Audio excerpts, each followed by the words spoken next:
Okay, remember how God said, I will not remember your sin. It's going to be like as far as the east is from the west, right? Separation of sin as far as the east is from the west, and that is very far away. I will not remember your sin. I will throw them into the depths of the sea and not remember them again. 5 loaves and 2 fish. Let's eat.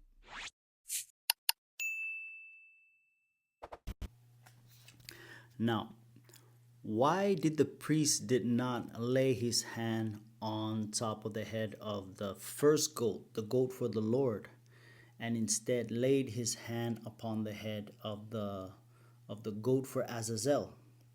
This is the reason why. Because the high priest represents Jesus. Him putting his hand upon the first goat would mean that Jesus was transferring his own sin upon the head of the first goat. No, that should not be. So,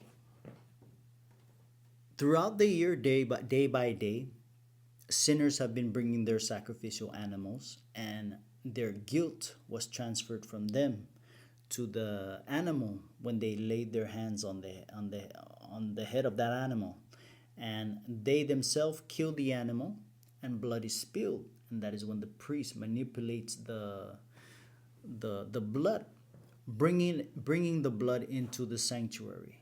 So now sin is removed from the sinner to the animal, and from the animal to the sanctuary through the animal's blood by the priest. So this happens every day. Now, imagine sin is going into the sanctuary every day uh, because sinners are coming every day. And there's the sin in the sanctuary is accumulating, okay? It's gathering up. And at the end of the year, the high priest takes the blood into the sanctuary because he's going to remove all the sins of the people that have been accumulating throughout the year.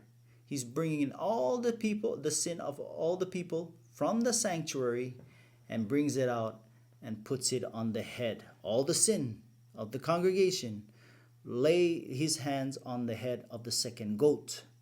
Rouse that, meaning the sin of everybody transferring upon the head of the goat for Azazel. And Azazel, that goat for Azazel, is separated from the camp, never to return, representing sin separating, removing from the camp of Israel, and never coming back. Okay, remember how God said, I will not remember your sin. It's going to be like as far as the east is from the west, right? Separation of sin as far as the east is from the west, and that is very far away.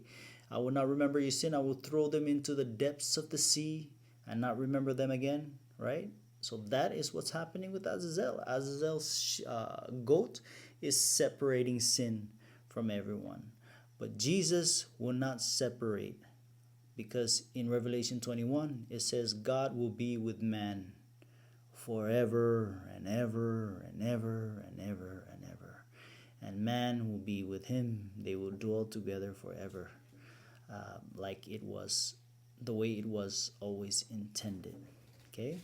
So that's why. Now, is there an example where people lay their hands on a guilty party?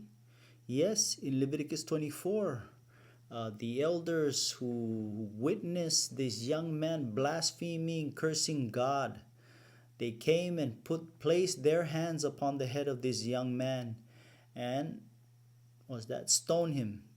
But it was not in the camp. They stoned him outside of the camp. Okay, similar. It's the same with the goat for Azazel. He does not die in the camp. His blood is not spilled. He is not a sin offering, and he does not make atonement. Because blood, the blood, without the blood, there is no remission of sin.